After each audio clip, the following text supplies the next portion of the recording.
3 घंटे करके 6 घंटे भी आंसर राइटिंग नहीं कर पा रहे महीने में, तो what is the point of preparing? Is it practically possible to balance my current responsibilities? 2 साल 3 साल की प्रिपरेशन के बाद भी आपको लगेगा कि you are not ready. We are all told coaching is essential. तो आपको ये 2 चीजें तो करनी पड़ेगी, 1 स्टैंडर्ड बुक एंड NCERT। एक बार हाथ से लिखा और 10 बार पढ़ा, you keep on reading and reading. Should I prepare for HCS and UPSC simultaneously? 200 marks GS में से, यानी 20 क्वेश्चंस में से, मतलब almost every question except history and geography is from current affair.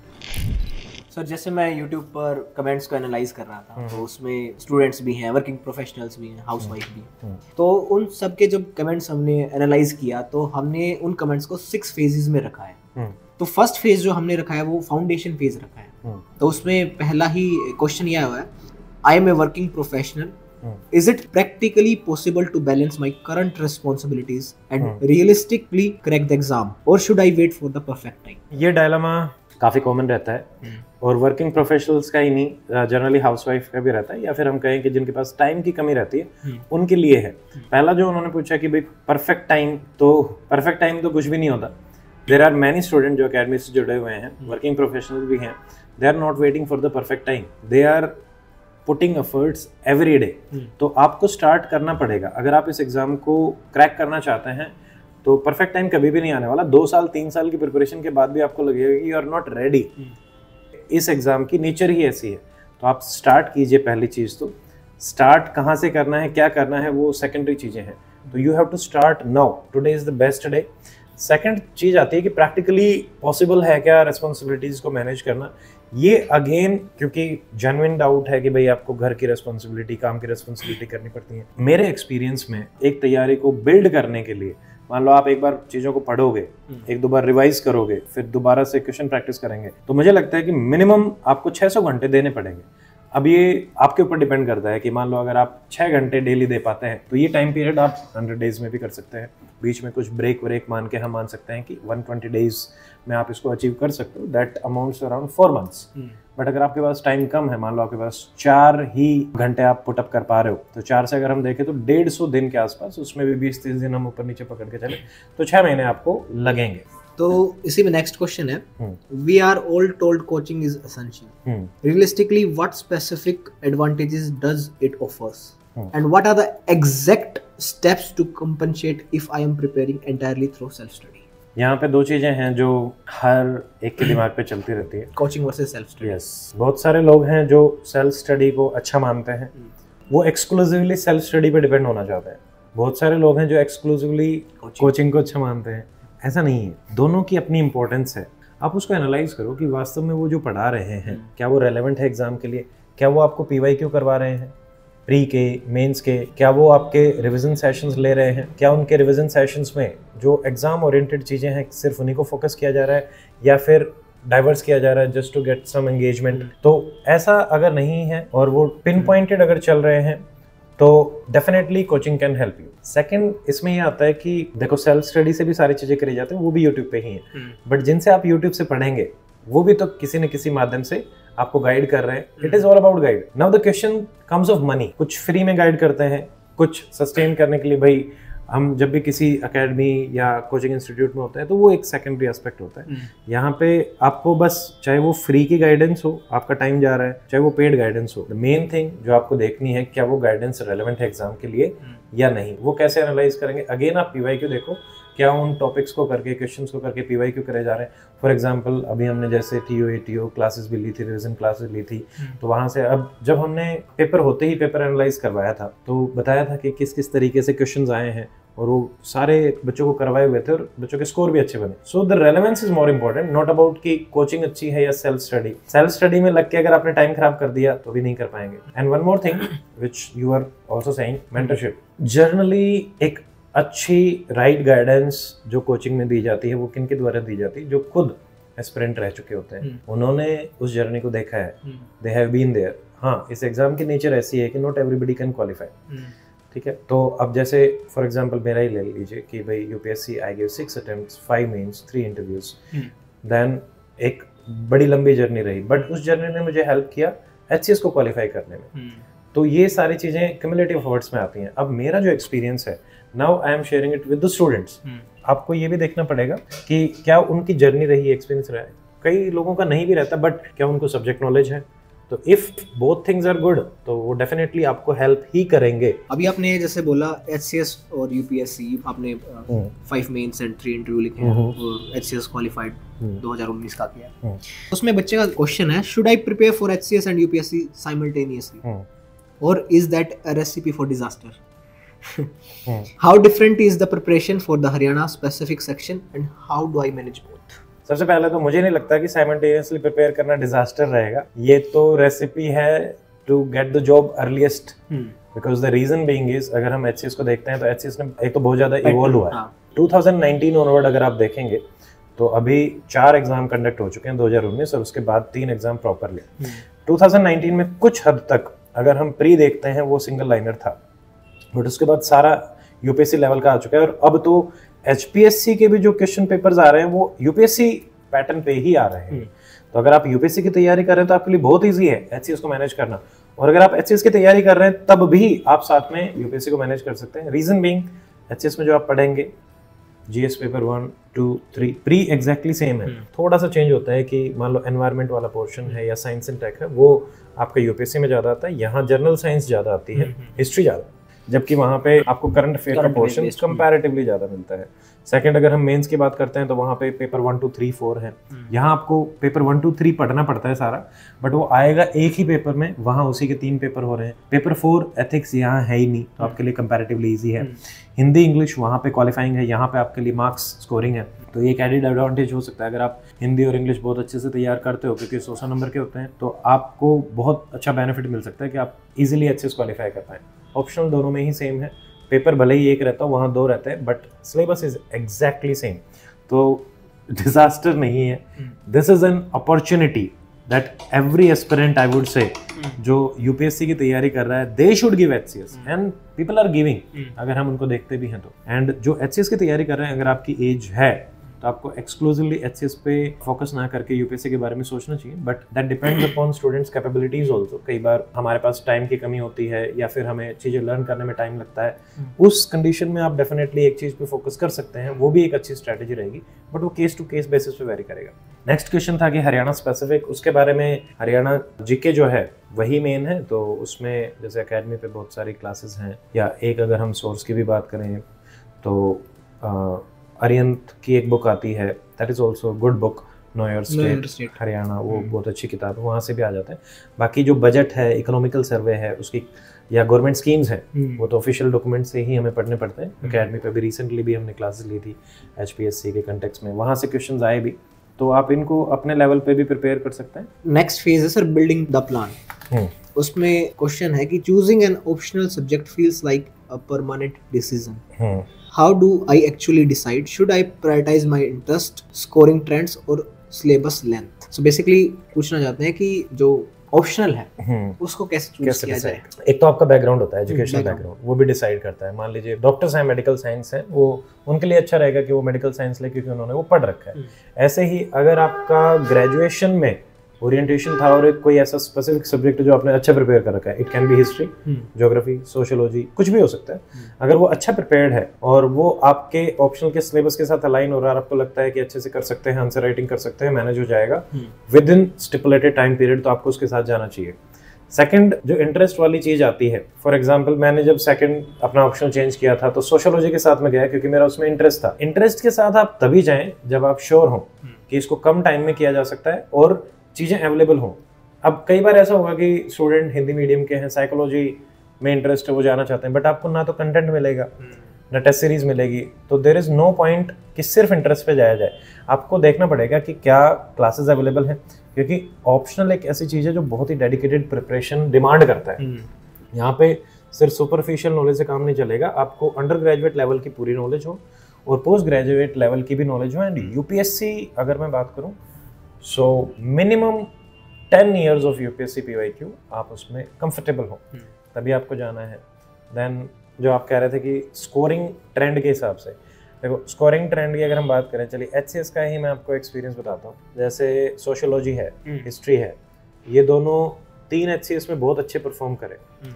Recent HCS में हिस्ट्री नीचे आ गया थोड़ा, जबकि एंथ्रोपोलॉजी की बात करें नया सब्जेक्ट आया, स्कोरिंग भी अच्छा है और तीनों बार अच्छा जा रहा है। ज्योग्राफी की बात करें जो पिछले 3 एचसीएस में उतना अच्छा परफॉर्म नहीं कर पाता बट रिसेंटली गया, इस पे हम कंप्लीटली रिलाई नहीं कर सकते, आपको अपने हिसाब से ही देखना होगा। Then third comes syllabus length. तो सिलेबस लेंथ एक फैक्टर डेफिनेटली हो सकता है, क्योंकि अगर आप जल्दी सिलेबस कर पाएंगे तो आप रिवीजन अच्छा कर पाएंगे, रिवीजन अच्छा कर पाएंगे तो आप आंसर राइटिंग प्रैक्टिस भी करोगे, और मतलब multiple revisions will help you फैचिंग more marks.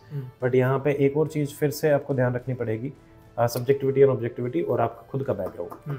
तो अगर मान लो 1-2 महीने का ही गैप पड़ रहा है और आपको एक अच्छा ऑप्शनल भी मिल रहा है, तो आप उसके साथ भी जा सकते हैं। अब इसी में ऑप्शनल में मैं एक और चीज़ ऐड करना चाहूँगा। ऑप्शनल हटाने की बात कर रहे हैं एचसीएस में, तो एचसीएस में ऑप्शनल क्यों हटना चाहिए, इसके पीछे क्या वैलिड रीज़न है? ये एकेडमी ने ही बच्चों के साथ मिलकर एक मुहिम स्टार्ट करी थी और उस टाइम पे हमने काफ़ी बैकलैश भी देखा था। बच्चों ने कमेंट्स में काफ़ी चीज़ें भर दी थी कि ये जो साइंस स्टूडेंट, साइंस स्टूडेंट्स थे, मैथ्स के स्पेशली या फिजिक्स केमिस्ट्री के भी, और कई बच्चे सपोर्ट भी कर रहे थे, they are also right. But point is, अगर हम इसमें 3-4 फैक्टर्स को देखते हैं, पहला फैक्टर तो यही है कि यूपीएससी में खुद एक कमेटी बनाई गई थी, पासवान कमेटी, उन्होंने खुद रिकमेंड किया है कि ऑप्शनल को हटाया जाए। सेकंड, अगर हम पॉइंट की बात स्टेट पीसीएस में हटाओ भी हुआ है सर, बिल्कुल एग्जैक्टली। सेकंड पॉइंट उसी के बारे में बात कर रहा था, अगर आप किसी भी स्टेट को ले लो, Punjab, UP, Rajasthan, Gujarat, nobody has option, उसके पीछे क्या रीजन है? थर्ड, एक लेवल प्लेइंग फील्ड, जब आप बच्चों को सिविल सर्विसेज में लेके आना चाहते हैं तब उसमें सबसे इंपॉर्टेंट चीज ये है कि आपके पास क्वालिफाइड कैंडिडेट आ रहे हैं क्या, आप डाइवर्स बैकग्राउंड से चाहते हो डेफिनेटली, बट उनको क्या लेवल प्लेइंग फील्ड मिल रहा है? जब आप मैथ्स में 170, 150, 160 मार्क्स देंगे, आप देखोगे कि हिस्ट्री या जो हमारे ह्यूमैनिटीज ऑप्शंस हैं वो स्ट्रगल कर रहे हैं 100 नंबर लाने के लिए। 70 मार्क्स का गैप, वो भी 600 नंबर के पेपर में, इट इज मोर देन 10%। यहाँ बच्चे एक नंबर का गैप फिल नहीं कर पाते हैं, 10% का गैप फिल करना इट इज वेरी डिफिकल्ट। तो वो अपने आप में ही पीछे हो जाते हैं। हिस्ट्री से एक भी सिलेक्शन नहीं हुआ, 5 बच्चों ने इंटरव्यू दिया था अकेडमी से लास्ट में, nobody got selected just because of this, and that was the main reason. एक स्टूडेंट का मेरे पास मैसेज आया था, she was very good student. तो उनके बाद ही हमने इस मुहिम को लिया कि अब ये तो बिल्कुल ही एक मतलब नॉन जस्टिस है कि बच्चे इतने सालों से मेहनत कर रहे हैं, क्या उन्होंने एफर्ट्स पुट अप नहीं करे? मेरे हिसाब से डेफिनेटली ऑप्शनल हटना चाहिए। अब पॉइंट ये आता है कि क्या इस साल हटेगा? इस साल चांसेस नहीं है कि ऑप्शनल हटे, तो अभी के लिए बच्चे ऑप्शनल को मार्क्स में चेंज हो सकता है सर, रिड्यूस करा जाए, हो सकता है ऐसा? हाँ, इसके चांसेस हैं कि 200 से कुछ रिफॉर्म्स में वो 100 जा सकता है, बट एचपीएससी ने अपनी तरफ से कुछ रिकमेंडेशंस भेजी हुई है, अगर उन पर ढंग से अमल किया जाए तो मे भी एक पॉजिटिव लाइन में हमें चेंजेस डेफिनेटली देखने को मिलेंगे। बट जब तक कुछ भी ऑफिशियल नहीं आता है तो आई वुड नॉट एडवाइस कि आप किसी भी फॉर्मेट में, अगर आपने प्री कर रखा है अच्छे से 1 बार 2 बार, तो आप डेफिनेटली ऑप्शनल को टाइम तो नहीं कर रखा है तो आपकी फर्स्ट प्रायोरिटी प्री की ही होनी चाहिए, ऑप्शनल की नहीं। नेक्स्ट क्वेश्चन करंट अफेयर्स से रिलेटेड है sir. I am drowning in newspaper, magazines and daily videos. What is the sustainable and effective strategy for current affairs that actually translates to marks in prelims and mains? Sources काफ़ी हैं, बहुत important भी है। Important भी है। अगर हम देखें तो भी, अगर आप एचसीएस देखेंगे तो आपको 15 to 20% जो क्वेश्चंस हैं वो डायरेक्टली करंट से मिलते हैं। अब तो इसका वेटेज बढ़ता जा रहा है। हाँ। अगर हम इकोनॉमिक्स और अलग सब्जेक्ट्स को मिला दें तो यूपीएससी में ऑलरेडी ये परसेंटेज 30% के आसपास रहता है, 32, 35 वेरी करता है, तो करने ज़रूरी हैं। वन मोर थिंग जो अभी रिसेंट चेंज हो रही है स्पेशली एचपीएससी में, वो ये है, जिस टाइप के क्वेश्चंस वो पूछ रहे हैं, अगर आप उठाएंगे किसी भी पेपर को, वो डेप्थ में पूछ रहे हैं। वो ऐसा नहीं पूछ रहे कि आप सिर्फ मंथली मैगजीन से काम चल जाए, वहाँ पे सारी इन्फॉर्मेशन नहीं मिलेगी, बहुत सुपरफिशियल तैयारी हो जाएगी, चीज़ों को कवर कर लेंगे, बट यहाँ से डेली करंट अफेयर की इंपॉर्टेंस बढ़ रही है, जो मैंने बहुत डीपली ऑब्जर्व किया है, स्पेशली लास्ट एचसीएस में भी, क्योंकि डायरेक्टली पीआईबी से हमने एक वीडियो भी डाला हुआ है, बच्चे उसको देख भी सकते हैं।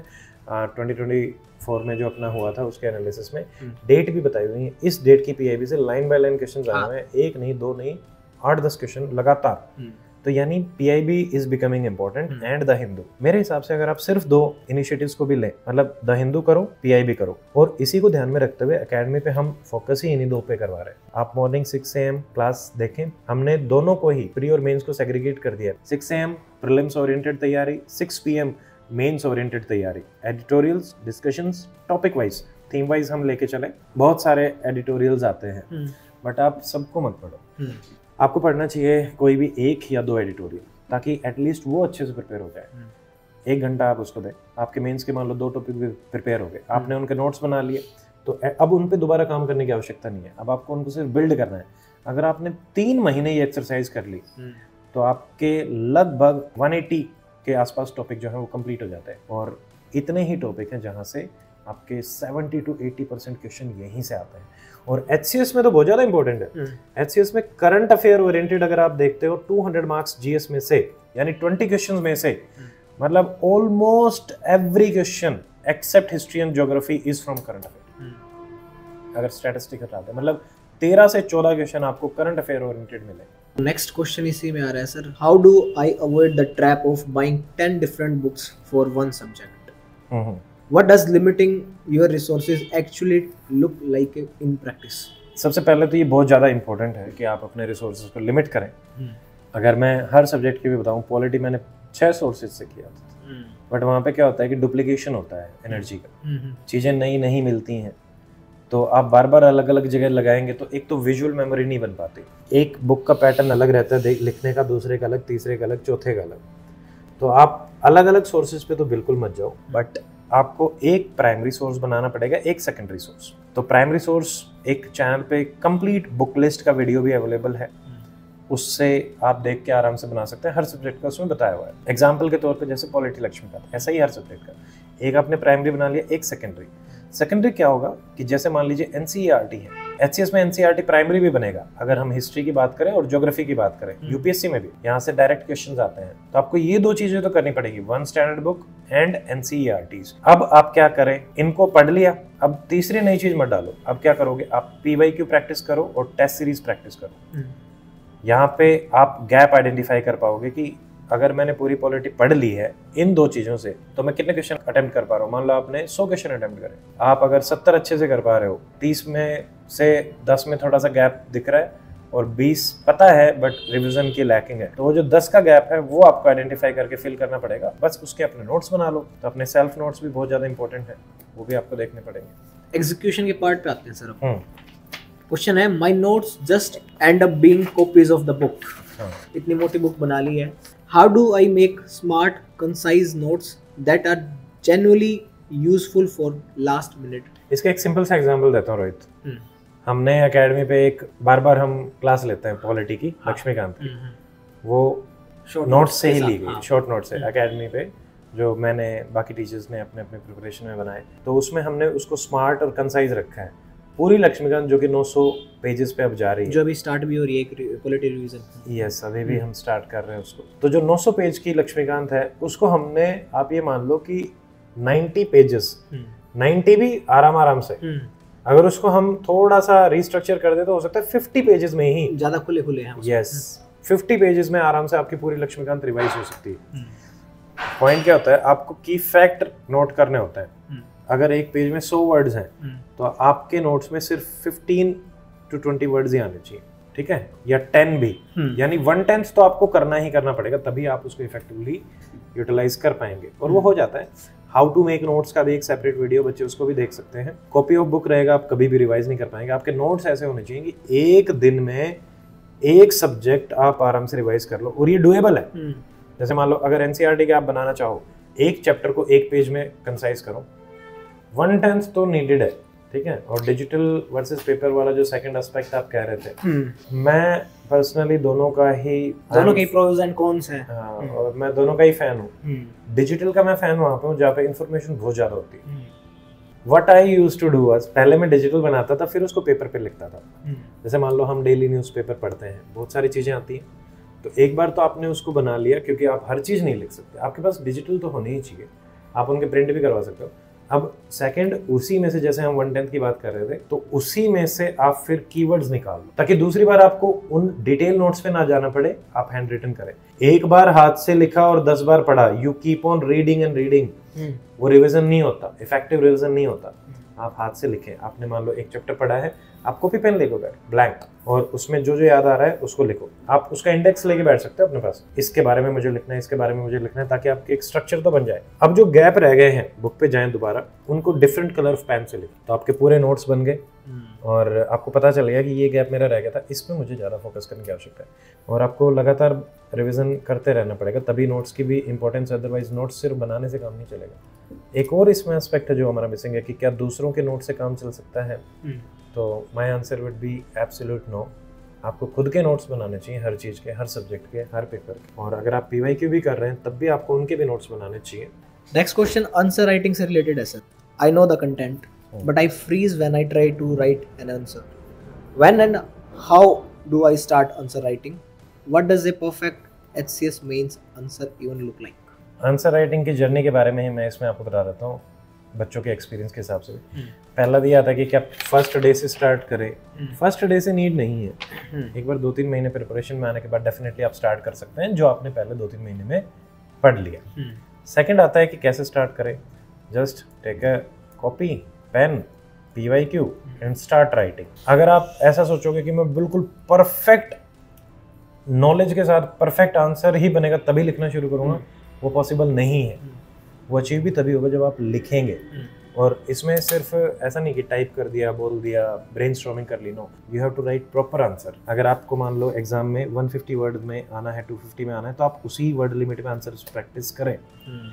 हाँ, शुरू में जब आप लिखोगे तो हो सकता है कि आंसर लिखने में 30 मिनट्स लगे, 40 मिनट्स लगे, कुछ स्टूडेंट्स को 1-1 घंटा भी लग जाता है क्योंकि हम इधर उधर एंगेज रहते हैं कई सारी। बट यही टाइम धीरे धीरे विद प्रैक्टिस रिड्यूस हो जाता है और ये आपको लेके आना पड़ता है 7 मिनट्स to 9 मिनट्स के अंदर अंदर। अब आप सोचो इतने सारे क्वेश्चन, क्योंकि आपको 20 क्वेश्चन मान लो लिखने के लिए मिल रहे हैं 180 मिनट्स में, आपको क्वेश्चन पढ़ना भी है, लिखना भी है। Average you have 9 minutes. पढ़ने के बाद लिखने के लिए आपके पास 7 ही मिनट है। तो अगर आपने ढंग से 1 मिनट में ब्रेनस्टॉर्मिंग कर ली कि इसमें मैं ये स्ट्रक्चर रखूंगा, ये फैक्ट्स लिखूंगा, ये एग्जाम्पल लिखूंगा, तो आपका आंसर हो जाएगा। अगला एस्पेक्ट आ रहा था कि आप फ्रीज हो जाते हैं। फ्रीज भी नेचुरल है, बट उस फ्रीज को मेल्ट कैसे करना है? Just start writing answers. जितने पेजेस भरोगे उतना ही बेस्ट आउटकम निकलेगा। रफ कॉपियां भरी हुई दिखनी चाहिए कि हाँ ये भर के दर दी, जब तक वो नहीं भर के रखे जाएंगे आंसर राइटिंग नहीं कर सकते। डेली 2 क्वेश्चंस लिख सकते हो, वीकली 5 से 10 क्वेश्चंस आप लिख सकते हैं। Full length paper monthly 2 full length आप दे सकते हो। इतना तो डुएबल है। आप जिस एग्जाम की तैयारी कर रहे हो उसके लिए अगर आप 3 घंटे करके 6 घंटे भी आंसर राइटिंग नहीं कर पा रहे महीने में, तो what is the point of preparing? जो सबसे इंपॉर्टेंट चीज है अगर आप उसी को नहीं कर पा रहे हो तो आप अपना टाइम ही वेस्ट कर रहे हो। सिंपल सी बात तो ये है। जो जो पढ़ते जा रहे हो उस पर आंसर लिखें। और आजकल तो जमाना है आर्टिफिशियल इंटेलिजेंस का। आपको क्वेश्चंस जमीनी पे मिल सकते हैं, आप सिर्फ टॉपिक दें। यूपीएससी मेंस के सारे PYQ आपको एक जगह मिल जाते हैं, हमने भी प्रोवाइड करा रखे हैं ऐप पे भी। और जैसे अभी मैं मेंस कक्षा की बात कर रहा था, वहाँ पे हम 2 प्रैक्टिस के लिए देते भी हैं। अगर कोई स्टूडेंट डेली प्रैक्टिस करना चाहे तो they can join the mains कक्षा 6 o'clock इन द इवनिंग, वहाँ पे भी कर सकते हैं। नेक्स्ट क्वेश्चन है सर रिवीजन से related. How do I actually revise? My revision just feels like rereading. What is a scientific method for retaining so much information? Example, active recall, spaced repetition, ऐसा बोला जाता है। वो क्या really में work करते हैं? रीरीडिंग सबसे कॉमन प्रॉब्लम है।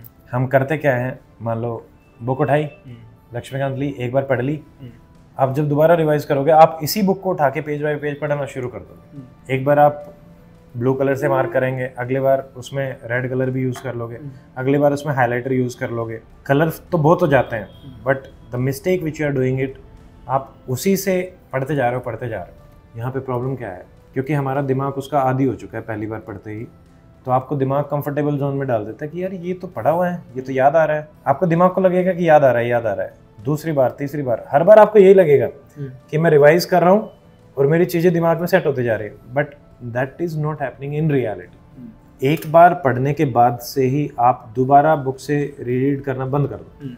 सेकेंड टाइम जब आप पढ़ रहे हैं, अगर आप बुक से पढ़ रहे हो तो आप नोट्स जरूर बनो। नोट्स बना लिए, अब हमेशा सिर्फ अपने नोट्स से पढ़ो। आपको करना क्या है, जैसे एक्टिव रिकॉल, आप क्वेश्चन बैंक्स लें, single liner question bank, rowdy series हम अकेडमी पे लेके आए थे, 10,000 क्वेश्चन सिंगल लाइनर कि व्हाट इज दिस। आप एक दूसरे के दोस्त हैं, 2 दोस्त हैं, बैठे हैं, मैंने लिया कि मान लो यार पहला चैप्टर है, बताओ एक्टिव रिकॉल क्या है। मैंने इसमें देखा, जैसे यहाँ पे हमें दिख रहा है कैग के बारे में आया, तो मैं पूछने लग जाऊँ, हाँ भाई बताओ कैग की एज क्या है, अपॉइंटमेंट की क्या रहती है बताइए, भीमराव अम्बेडकर ने इनके बारे में क्या कहा था। तो जब आप उसको आंसर करोगे तब आपका दिमाग बताएगा वास्तव में कि सही में वो चीज आपको याद आ रही है या नहीं आ रही। तब आपको और मेमोरी बिल्डिंग की जो साइंटिफिक तरीका है वो भी यही है। जो न्यूरॉन्स हमारे बिल्ड होते हैं साइंटिफिकली, वो तभी होते हैं जब आप उनको बार बार इन्फॉर्मेशन मेमोराइज करने में रिवाइज करते हैं, और लॉन्ग टर्म मेमोरी भी यहीं से बनेगी। वन मेजर प्रॉब्लम जो स्टूडेंट सेलेक्ट नहीं होते, 90% of the student are doing is, वो करेंगे क्या, एक बार पढ़ लिया, अब 6 महीने बाद नंबर आएगा रिवीजन का, क्योंकि वो अगला सब्जेक्ट उठा लेंगे, फिर अगला सब्जेक्ट उठा लेंगे, फिर अगला उठा लेंगे। 3 महीने से 6 महीने की ड्यूरेशन से पहले वो रिवाइज ही नहीं करते। फिर अगली बार फिर 6 महीने में नंबर आएगा, तो दिमाग में चीजें रही नहीं, आपको दोबारा से उतने एफर्ट डालने पड़ते हैं। कि मान लो आपने आज 10 घंटे पढ़ाई करी है, ठीक है, या मान लो आप 10 घंटे डिवोट कर रहे हो, 10 घंटे में 8 घंटे पढ़ो, 2 घंटे रिविजन करो, तब आपके 10 के 10 इफेक्टिव यूटिलाइजेशन है। हर 10 घंटे आप नया पढ़ोगे एवरी डे, वो इफेक्टिव नहीं। इसमें ये मेरा पर्सनल क्वेश्चन है, 10 घंटे कैसे पढ़ा जाए? 10 घंटे की बात चल रही है, 10 घंटे कैसे पढ़ा जाए? 10 घंटे भाई, पहला घंटा हो गया पढ़ लिया, दूसरा हो गया पढ़ लिया, तीसरा हो गया पढ़ लिया, ऐसे 10 घंटे पढ़ा जा सकता है। हमारे पास 24 घंटे होते हैं, सिंपल मैथमेटिक्स है, 24 को डिवाइड करो, अगर 10 भी है 14 बचे आपके पास, 14 में से मैं कहूँगा आप 8 घंटे सो लिए। मैं 8-8 के आपके 3 ब्लॉक्स बना देता हूँ, 8-8-8, 8 घंटे सोए, 8 घंटे recreation, 8 hours study, deep focused study. क्या हम 1/3 टाइम भी नहीं दे सकते अपने तैयारी को? आपने 8 घंटे रिक्रिएशन किया है, आपने 8 घंटे सोए भी हो, आप 8 घंटे भी नहीं पढ़ सकते। The problem is you don't want to study. The problem is आपको स्टडी बर्डन लगती है। आपने तैयारी शुरू तो कर दी, बट आप सही में उसके मीनिंग्स या आपने कंपटीशन को नहीं समझा। जब आपको 8 घंटे ही, ये तो कुछ ज्यादा ब्रेकअप हुआ ही नहीं, आपके लिए 8 घंटे अगर बर्डन बन रहे हैं, अब 8 में तो 2 ही ऐड करने हैं। अब इतना अगर इजीली समझो, पॉइंट ये है कि जो 8 घंटे रिक्रिएशन के होते हैं वो तो हम यूज करते ही हैं, फिर हम इसमें ना बीच में बहुत सारे ब्रेक ले लेते हैं। अगर आप ये फोकस लेके चलें, आप सेक्शंस बना लो, 8 के भी 4 सेक्शन बना सकते हो, 3 बना सकते हो, कि भाई 3 घंटे तक तो मैं उठूंगा ही नहीं अपने प्लेस से। 2-2, 3-3 घंटे तो यूपीएससी और सिविल सर्विसेज एस्पिरेंट्स के लिए बैठना कंपल्सरी है। 3-3 घंटे का तो एग्जाम लेते हैं आपसे, तो आप कैसे एक्सपेक्ट कर सकते हो कि मैं 3 घंटे से पहले उठ जाऊं? आप अपनी लाइफ में चाहते हैं कि स्मूथनेस रहे और एग्जाम, दुनिया के सबसे टफेस्ट एग्जाम क्रैक करना चाहते हैं, so that is not possible. तो इसमें आपको पहला समझना पड़ेगा, the need is you have to study. Next question test series से रिलेटेड है sir. I am scoring very low in my mock test and it is destroying my confidence. How do I analyze my mocks productivity instead of just feeling like a failure? Depend करता है, there are multiple things.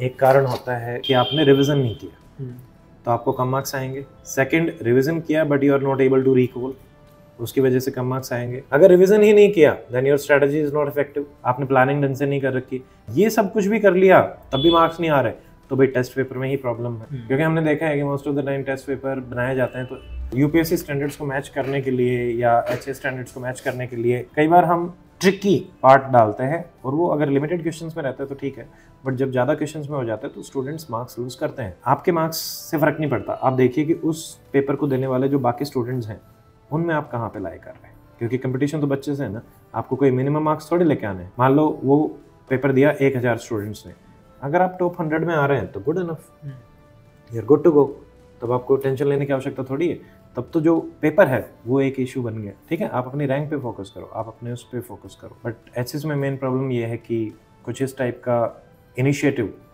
अभी कहीं पे भी नहीं हो रहा है। वी आर प्लानिंग इट, बाकी बच्चे भी अगर कुछ अपने इनपुट्स दें कि कैसे इसको एक all Haryana test series type का बनाया जा सकता है, तो उस पर भी हम काम करें। इसमें बिफोर लिविंग रोहित, मैं बच्चों से कहना चाहूँगा कि एक तो नेक्स्ट पॉडकास्ट के लिए, सेशन के लिए आप अपने क्वेश्चंस को कमेंट सेक्शन में डाल सकते हैं, उनको भी हम लेने की कोशिश करेंगे with your name also, and personalised problem आपकी वहाँ से सॉल्व हो जाएंगी। बाकी और भी हम इनिशिएटिव काफ़ी एकेडमी पे प्लान कर रहे हैं, आप लगातार जुड़े रहें।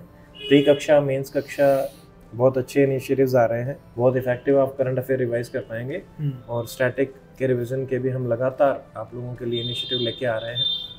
हम भी अपने आप को इवॉल्व कर रहे हैं विद टाइम।